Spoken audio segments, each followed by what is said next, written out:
Thank God it's Friday and it's the 21st of April 2023 and we are back on the program here. That is the Newspaper Review here on TAV TV. My name is William Sabule and live here on the show with me is Victor Sioku. You're Thank welcome. you, sir. Another weekend again. So yes, quick. it's another weekend. We are here and the month is almost over too. Inching closer to very remarkable dates like the swearing-in of a new president for Nigeria. Are you also, expectant and also, enthusiastic about that? And of course, we are going to enter into a new phase of a new administration. I'm always thinking about what, the new administration has up its sleeve and what the experience will look like. We hope it will be something different, something positive for our country. Do you have any expectations though? I just pray everything goes smoothly. No matter who becomes the next president, come May 29. I just don't want war, just like what we are seeing there in Sudan. We don't. Yeah, Sudan is going through a very tough time right now, and we don't wish that for any African nation or any country at that or all over the world. We want peace. We want peace. Peace is the only panacea to development. And war is one thing I've always said that Nigerians don't want to experience. I mean, look at what's going on in Sudan. People are trapped. People are crying for help. Over 200 persons are already killed within just a space of a few days, and that's really not good. And properties worth billions of naira, if evaluated, are already gone down, and more still going down. Almost same as what's going on in Russia and Ukraine. All right, let's go into the program for today, and that's to check or to see what the headlines are saying for today, the 21st of April, 2023. Without wasting time, we take on Vanguard newspaper, and on Vanguard here, we see what the headline there looks like. It says, Judiciary created crisis in Labour Party. Judiciary created crisis in Labour Party. DG LPPCC Oshutokun speaking. You find that story on page 9 of the Vanguard newspaper. We also see here Idil Fitri, Buhari, Tinubu, Obi, NLC, others felicitate with Muslims, call for unity. Sultan announces end of Ramadan fasting, declares today Idil Fitri. And that's to our, Muslim viewers. Happy Idil Fitri. No, I didn't mention that from the beginning, but happy Idil Fitri to you. Because you're celebrating, we have a public holiday today for workers. All right. Congratulations and all the best.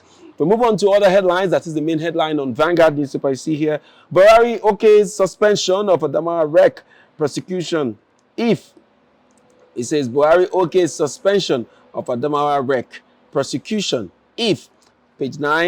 And we also see under that, right under that, it says INEC denies meeting with Adamawa government officials to rig polls. Details you find on page 9 of the Vanguard newspaper. Moving downwards here, we see May 29th handover. Tinubu unveils 14-man committee. Page 5 is where details of that story is. We also see military battle ready for threat against May 29th handover. Defense headquarters speaking on page 34 is where you get details of that story. All right, that's all the headline I'll be taking from the Vanguard newspaper. Make sure you pick up a copy of that newspaper to see details of most of the headlines we've read to you today. But I'm going to come to you, Victor. May 29th handover. Tinubu unveils 14-man committee. I seem to be interested in the way he has been, trying to put up the cabinet and hit the ground running. For me, I'm beginning to think that that's a positive way to start. I hope, let me just put it out to you. What's your take generally? Okay, so I saw the list and I saw that part of him that we just have to come up with new ideas. Tinubu will definitely come up with new ideas, and he will also be that man that will come up with new personnel. So it's looking like the cabinet of Buhari might totally be erased, might just be wiped out, or unless, but somebody like Fashola, he might still want to bring in Fashola because Fashola has been his man. Come rain, come sunshine. So from the list, I particularly picked 3 persons. Let me just keep it with 3 persons. One being Colonel Abdul Yaradua, who happens to be the younger brother of the former president of the country. Okay, so he picked him up to head the security of the committee, head of securities for the committee, come May 29 transitioning. So for me, I'm looking forward to see the role he plays. And secondly, I picked up the person of Onanuga.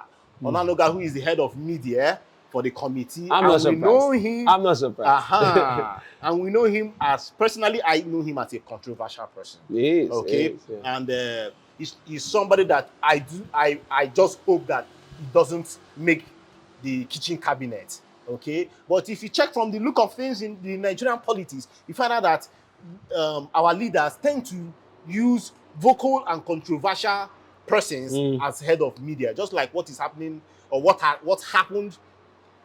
I'll still say what is happening with the person of Lai Mohammed.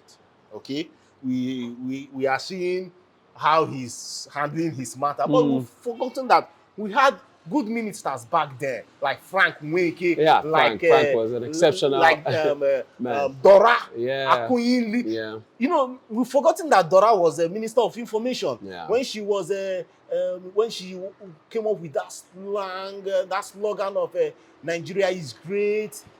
Use such slogan, just trying to propel the country, trying to give Nigeria the right image. Okay, but unfortunately for Onanuga does not have such property. I don't know where he will end at the end of the day, but we know him as a very controversial person. His tweets can be very, very insightful and all that. Okay, and that's for him. Then lastly, and very importantly, Tinubu chose the Methodist Reverend Agbite, Bishop Agbite. Abedite. Sorry, I'm not a Yoruba, but I guess people out there will know what I'm talking about. Yeah. So, he's a very controversial person.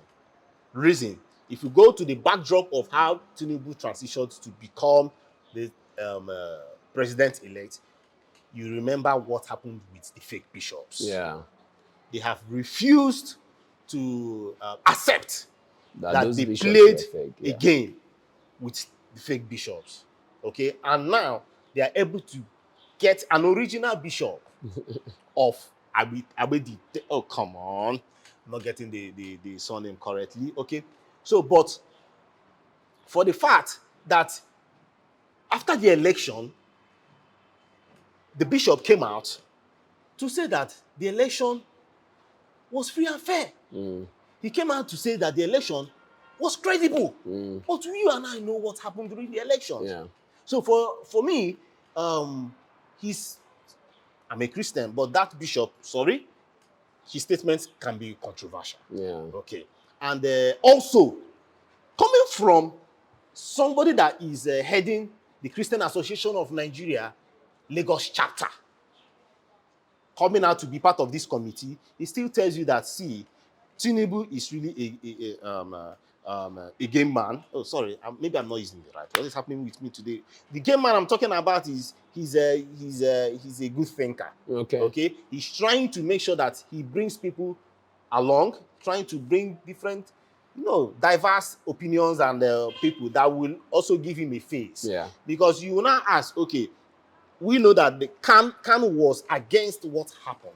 Khan quickly rushed out to say, see, using this fake bishop thing that they do not accept it. But now, Tinubu also has gone back to Khan to bring pick one of their own to represent him in the transition team. So those are my points there. Let's see how it goes. I hope it goes. But we've always said that, Tinubu is that kind of man that likes to go across board and represent everybody. We saw that in Lagos while he was governor, where as governor we had Igbo people in his cabinet, we had people from other tribes in his cabinet, and of course he, did business as a government with all levels of people in the society. So I'm not really surprised with all of that playing out, even though there have been some regular suspects that are making it there. And I'm so sure that they will make it to the final cabinet. People like Bayo Nanuga, I feel that at some point he will be part of the Tinubu administration as regards media. Yes, highly controversial man, and he has had many years of experience in the media space, well respected in the media world, but still deliberately or somewhat controversial. I don't know whether that's a strategy to get the level of attention that he wants, but yes, I feel that he has a place in Tinubu's government, except for the fact, maybe except if Tinubu really would want to avoid a lot of controversies, then we may not see him there. But if Tinubu is okay to run with the kind of drama we see from people like Festus Keyamo, Femi Fani Kayode, and then of course Bayo Nanuga, then maybe, yeah, we will find one of these men in the final list of his cabinet members. All right, we're going to move on to other papers for today. And the next paper will be This Day newspaper for today, the 21st of April, 2023. And on this day here, we have a headline, NUPRC. Nigeria's oil reserves fell by 0.22%. Gas poll rise 0.10% in 2022. Says upstream investment declined 74% in 8 years. Establishes energy transition and carbon monetization unit.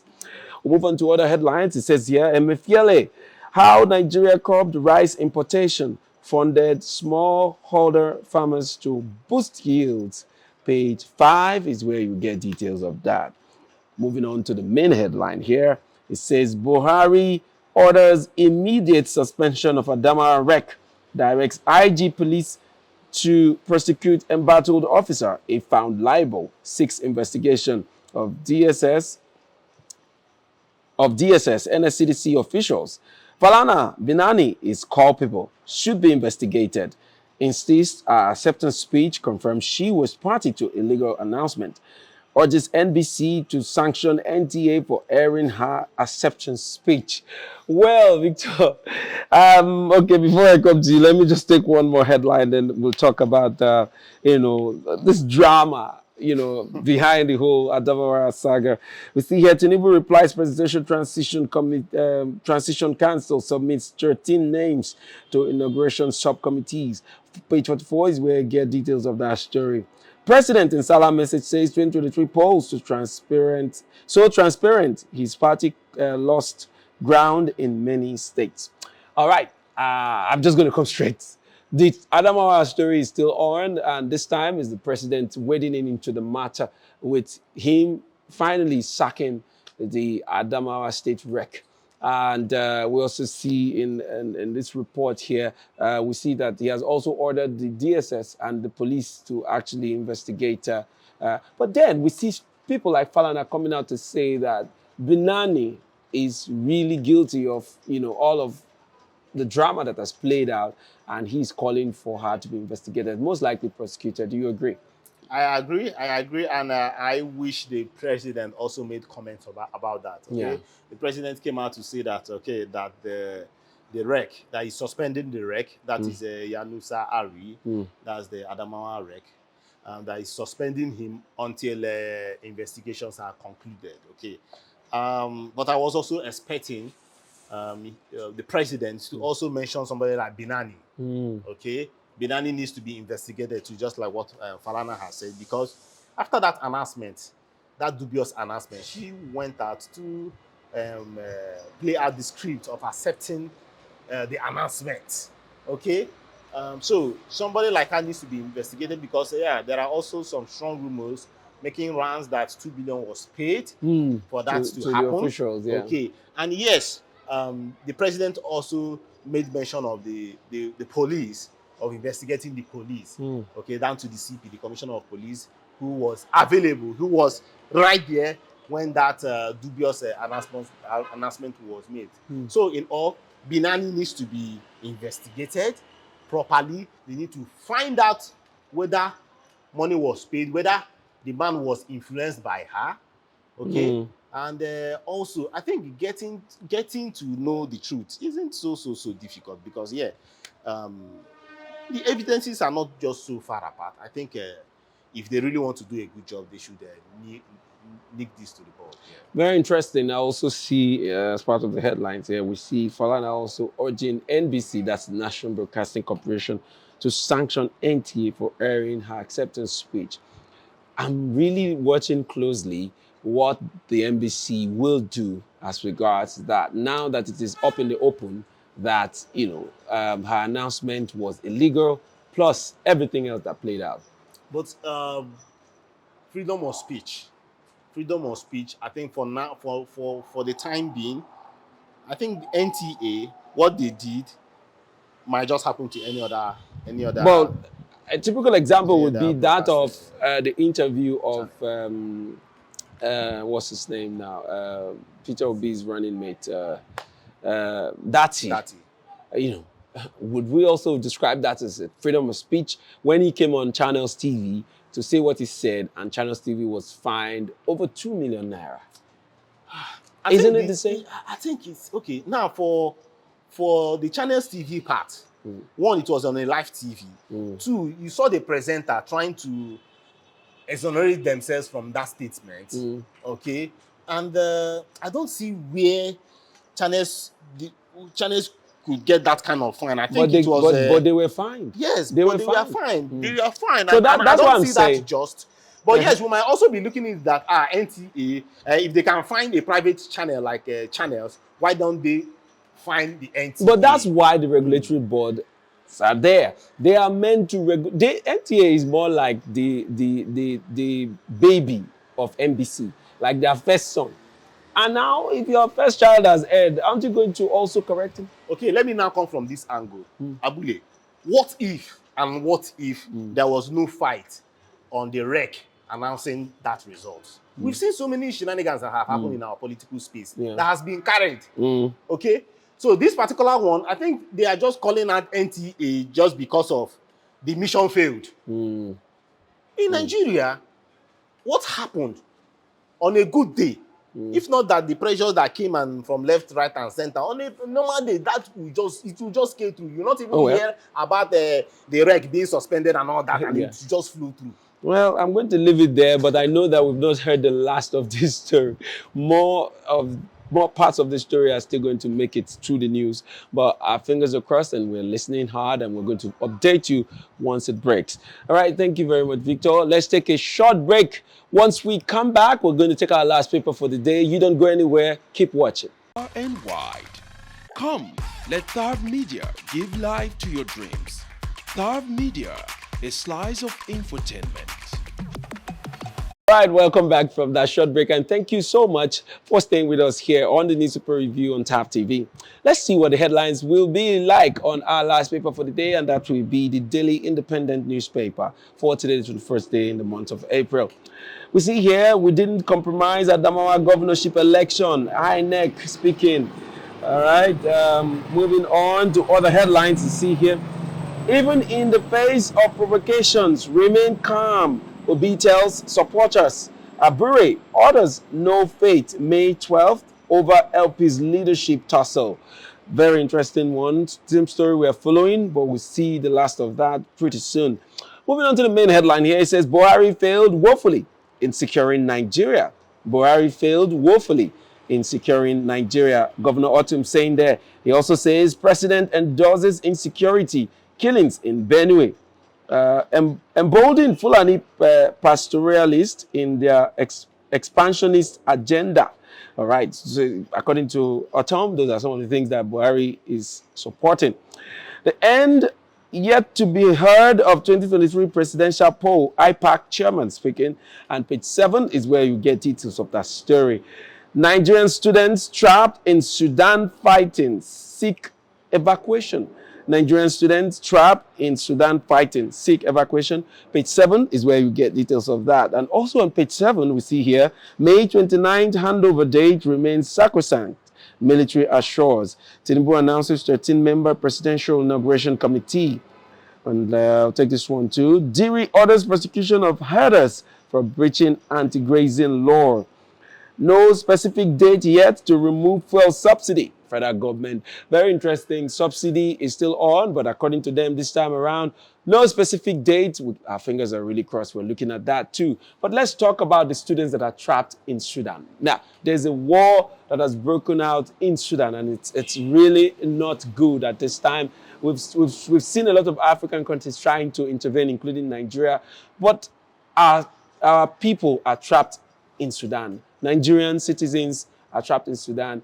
What's your take on that story? So one will ask, what are Nigerian students doing in Sudan? First of all, okay? But yeah, before we get into that, we already know what's happening in Sudan. There is a war, and we just hope that that war will just see it end as quickly as possible. Sudan has been in trouble for donkey years. Yes. Oh, the first time I got to know about Sudan was when Buju Banton sang about Sudan. Whoa, whoa, whoa, whoa, whoa, Sudan. Okay, but it's been a difficult place, and even with its history, Sudan has failed to come together. Okay, and what is also happening in Sudan, as much as yes, it's a religious country, but you find out that some persons out there has refused to let one portion to rule each other. So what is happening? The military and the defense force are, sorry, the cabinet are going head on because of power. Okay, but yeah, going down to your question about the students, Nigerian students in Sudan. See, Nigerian students amaze me. We are very resilient in this country. The way a Nigerian will just go to one inside country. Do you know that Nigerians go to Jamaica to study? Yes. You just be wondering. You leave Nigeria, leave Ghana, leave South Africa, leave Europe. You start going down to Jamaica. We're everywhere. Nigerians are everywhere. Yeah. Yes. And you ask, what is special about Sudan? See, their education, even with the war, they still have good education, especially when it comes to university education. Yeah. Can you believe that as good as Sanusi is, he studied in Sudan at a University of International University of Sudan in Khartoum. And you also have one unique university there called University of Khartoum. University of Khartoum is where you have many Nigerians studying medicine. I don't want to really go back on what those guys, the Federal House of Representatives, said about the controversial bill that is going on. But if I relate it a bit small, you find it a bit little. You find out that see, the tuition fee in Sudan for that quality of education in University of Khartoum. University of Khartoum is not a small university, my brother. What they pay there is just about $1,200 per year for medicine. Then you ask, if not for these blemishes of war and all that, is it not valid to send your child, if you don't have all the whole money, to send your child to the University of Khartoum? So no surprise we have students there. No surprise. That's why you see our parents pushing their students, their kids down there. It is affordable, as in when you start relating it to Canada and the US and the UK. To study medicine there, to study pharmacy, to study top courses. Sometimes, like engineering, you can get it for just $500. And you know you will not no strike. You know that the university is recognized internationally. So that is the reason why you see up to about 2,000 Nigerians in Sudan studying. So, but what is happening right now is due to the war, they are finding their way. They are crying, Nigeria, please come and help us, just like what happened when the Ukraine war started. Yeah. We had a lot of students stranded. Yes. So what is happening right now is that many Nigerians are now entering Egypt because they share border with Egypt just to have a safe shelter on their heads. But we wish them well, and we wish particularly for Sudan that this war should just take its end. Very true. I agree with you. The war in Sudan should end as quickly as it started, because war is no solution to any of the issues they are dealing with.